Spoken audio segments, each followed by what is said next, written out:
How you doing, my dear friends? It's Dan, back in beautiful Oak Lawn, Illinois, live in Oak Lawn. Oh, man. The splendor of Oak Lawn. I love it. I love it.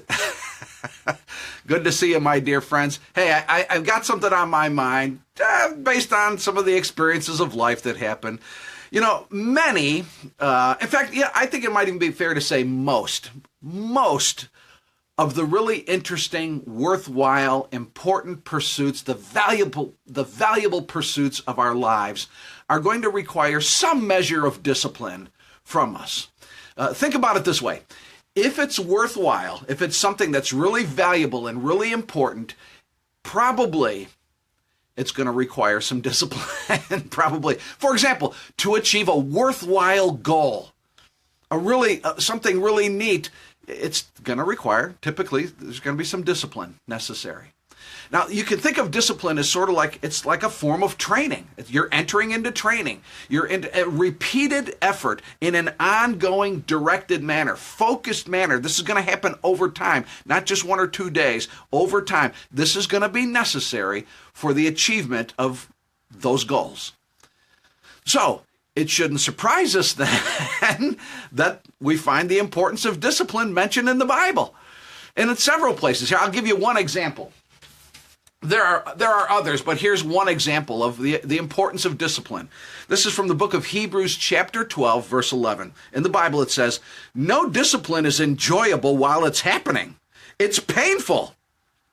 Yeah, that's right. "But afterward, there will be a peaceful harvest of right living for those who are trained in this way." Now, I'm bringing this up because what I find in myself sometimes, I'll be honest, I find this in me, probably most of us do, and I find this is in others, is that occasionally we want shortcuts. And believe me, I get it.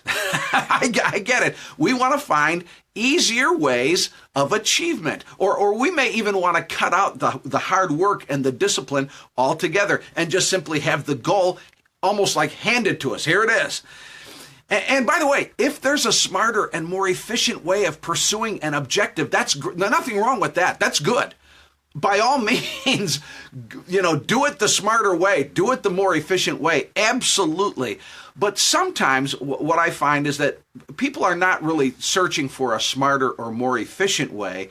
They're wanting to they just want to avoid the necessary work. That's what they're trying to do. They want the significant results. They want this wonderful achievement of these incredible goals, but they want to believe that they can do this without the hard work, without the discipline.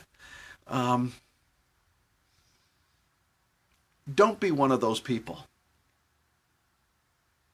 I'm serious. Don't. And by the way, I'm not trying to lay a burden on anybody right now. I'm really not. If you know me, you know I don't want to. I'm not into burdens. I don't like burdens. I don't want to burden anybody. But I am trying to be helpful. And I am trying to be honest. I think that's important. There are some desires that you would like to be fulfilled, probably everybody watching this. There are some goals and some objectives that you'd like to achieve. And by the way, that's good. That's not bad. That's a good thing. That's terrific. That's wonderful. Remember this. Hard work and discipline are going to be necessary. That's just how this world works. See, are you willing? Not just are you willing, tomorrow and maybe for a few days, over a period of time. Are you willing? Don't try to kid yourself. Determine that you're going to do the work. Right now, determine, I'm going to do the work. Determine you're going to enter into the discipline that's necessary. You're going to do it. You'll exercise to determine that now. Yes, I'm going to do that. It can be done. See, if you're wondering, boy, what I'd like, can it even be done? The answer is yeah. I mean, I don't know what you're pursuing, but yeah, probably can be done. Yep. But you will need to be disciplined.